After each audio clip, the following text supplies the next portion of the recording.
इसमें हम आपको वाच्य के विषय में बता रहे थे कि वाच्य,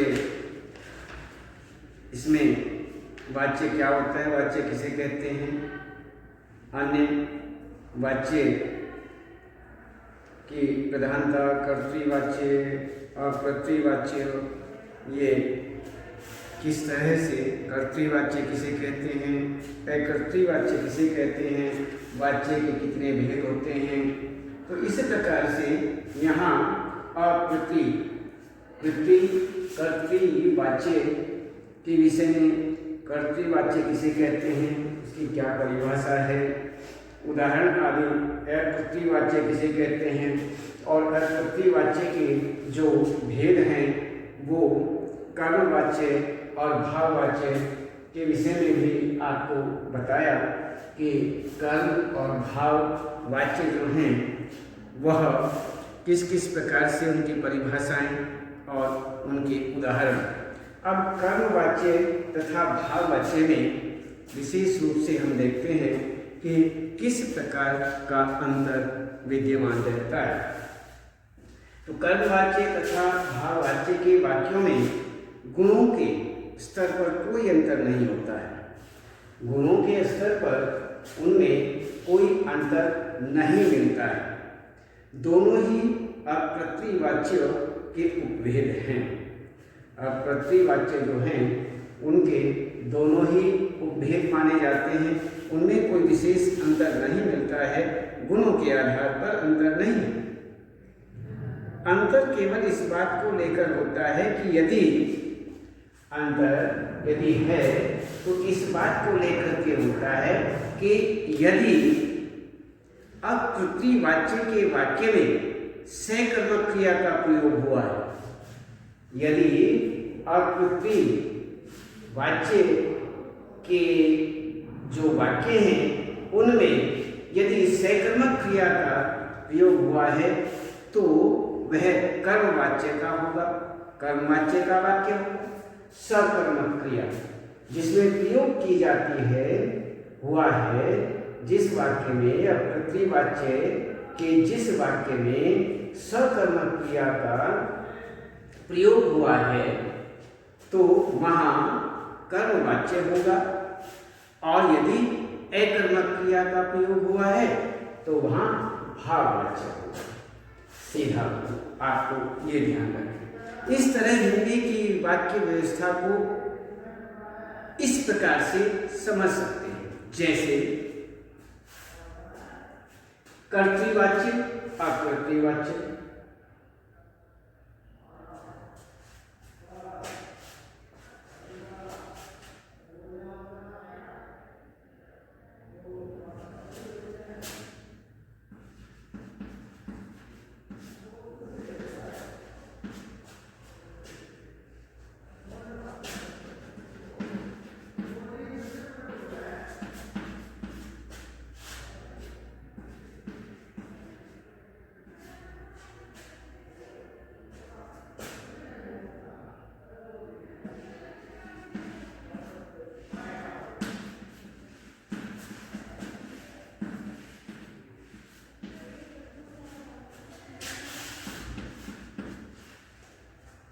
इसमें हम ये देखते हैं कि यहाँ पर अब वाच्य के अंतर्गत अब ये हुआ हमारा वाच्य। तो वाच्य में दो वाच्य कहे जाते हैं। दो वाच्यों के अंतर्गत देखते हैं, एक हमारा होता है कर्तृवाच्य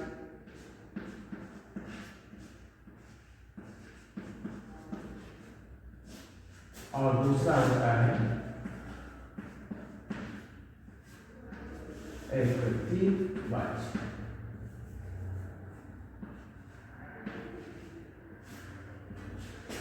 अकृतवाच्य ये दो वाच्य हमारे वाच्य के अंतर्गत आते हैं। इस प्रकार से यहाँ पर ये दो वाच्य हुए, एक अकृतवाच्य और दूसरा कर्तृवाच्य। तो ये दो हमारे सामने आते हैं और इसमें अब हम देखते हैं कि बच्चा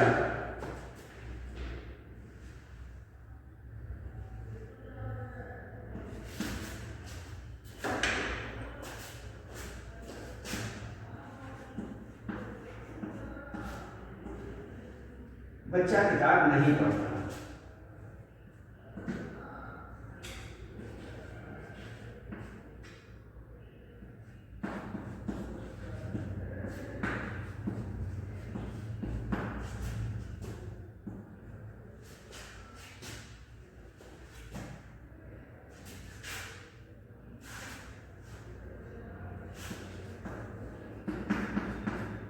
बच्चा किताब नहीं पढ़ता, ये हुआ। अब हम देखते हैं बच्चा नहीं दौड़ता।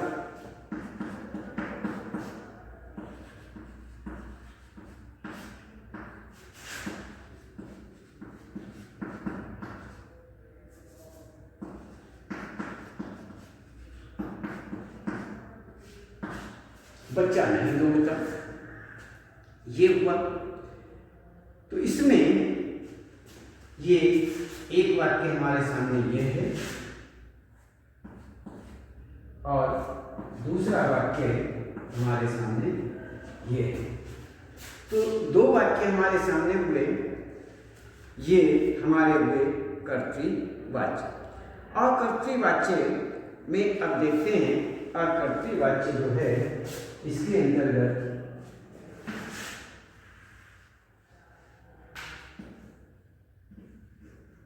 इसमें एक आएगा कर्मवाच्य, दूसरा होगा भाववाच्य।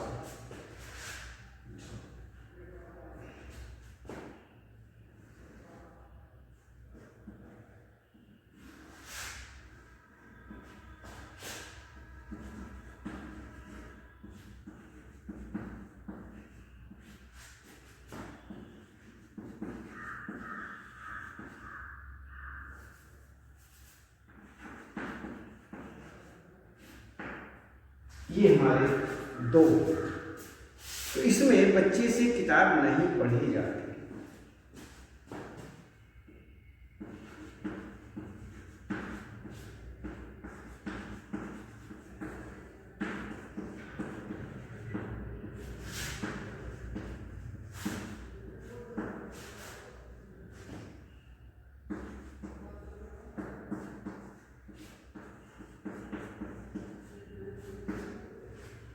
पढ़ी जाती, ये हुआ। तो इसमें अब भाववाच्य के अंदर बच्चे से जोड़ा नहीं जाता।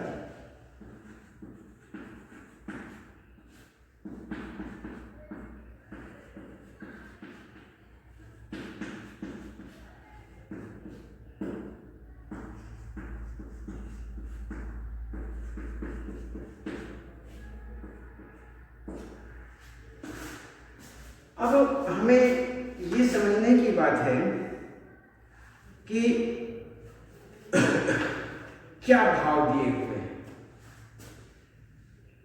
वाच्य व्यवस्था को समझने के लिए ये आपको हमने बताया है।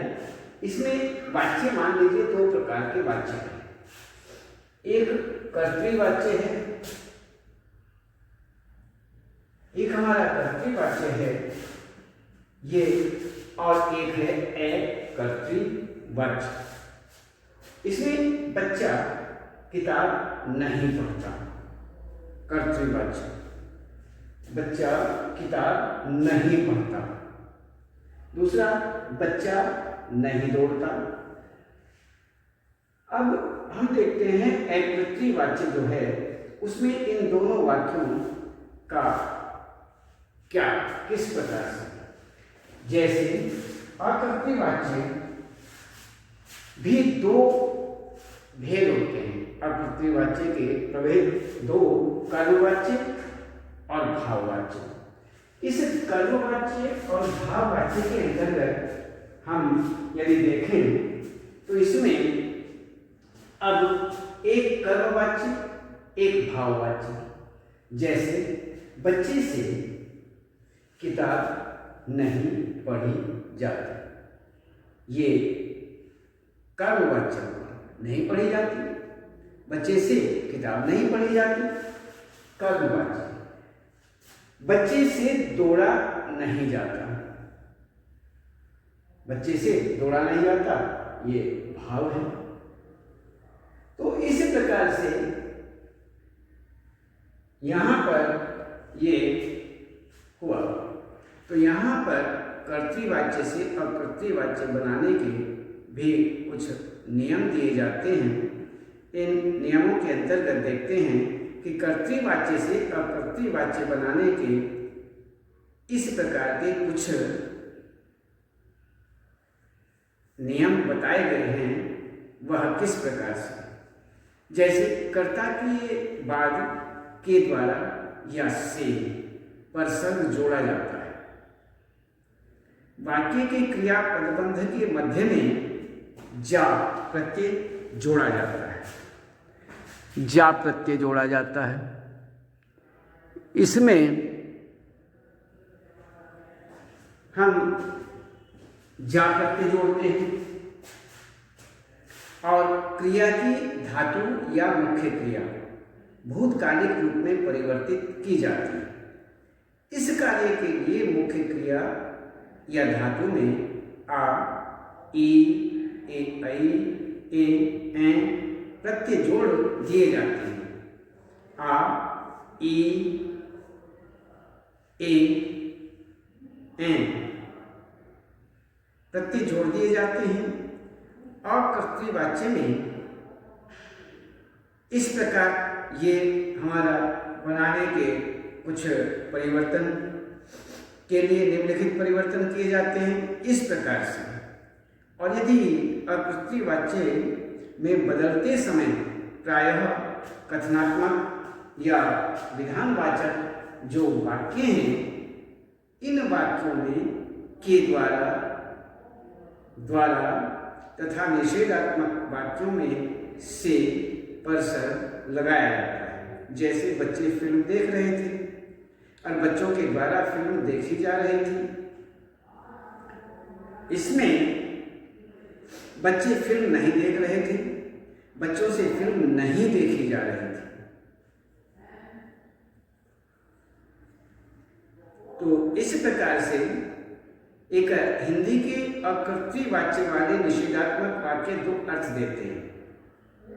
एक अर्थ अकर्तृवाच्य का तथा दूसरा अर्थ अक्षमता या असमर्थता प्रदर्शित करने वाला। जैसे मां से खाना नहीं बनाया जाता, वाक्य के दो अर्थ हैं। एक अकर्तृवाच्य का अर्थ तो है ही, साथ ही इस वाक्य से दूसरा अर्थ भी अर्थ निकल रहा है कि मां खाना बनाने में असमर्थ है। मां जो है खाना बनाने में असमर्थ है, एक ये भी अर्थ निकल रहा है। तो हिंदी के प्रायः कर्ता वाक्यों में प्रायः कर्ता का लोप कर दिया जाता है। जैसे मां खाना बना रही है, मां के द्वारा खाना बनाया जा रहा है, खाना बनाया जा रहा है।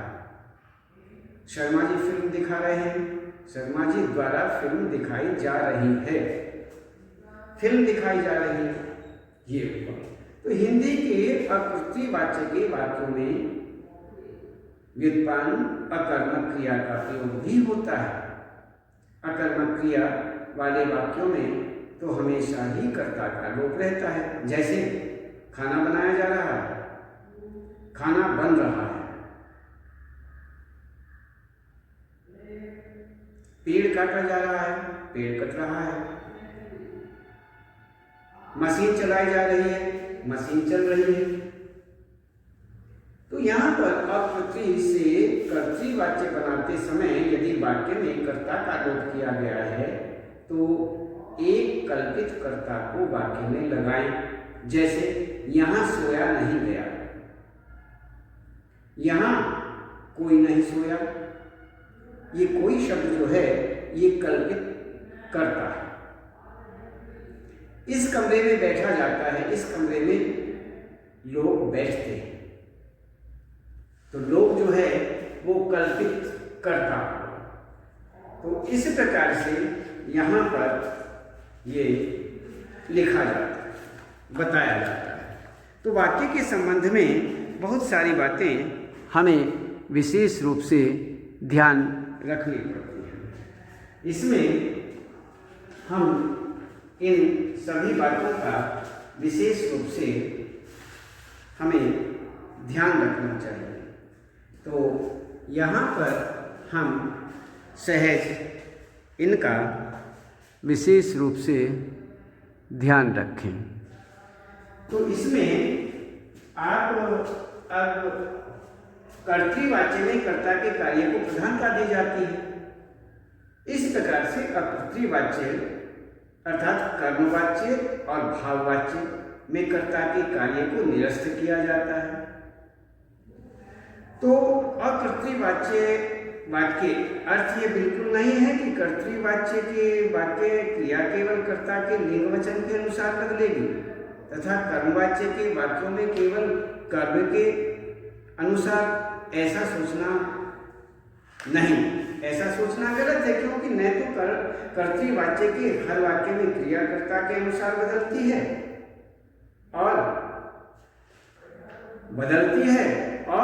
न ही कर्म वाच्य के हर वाक्य में कर्म के अनुसार। इसलिए कर्तृवाच्य के कुछ वाक्यों में क्रिया कर्ता के अनुसार बदलती है, कुछ में कर्म के अनुसार तथा कुछ वाक्यों में दोनों के अनुसार भी नहीं बदलती। तो निम्नलिखित उदाहरण इस प्रकार से, जैसे बच्चा दूध पीता है, कर्ता के अनुसार बच्चा दूध पीता है, कर्म के अनुसार बच्चे ने दूध पिया, और कर्ता और कर्म दोनों के अनुसार बच्चे ने दूध को पिया। इसमें दोनों ही नहीं है। तो इस प्रकार से हम इनको देखते हैं। इससे आगे हम कल बताएंगे।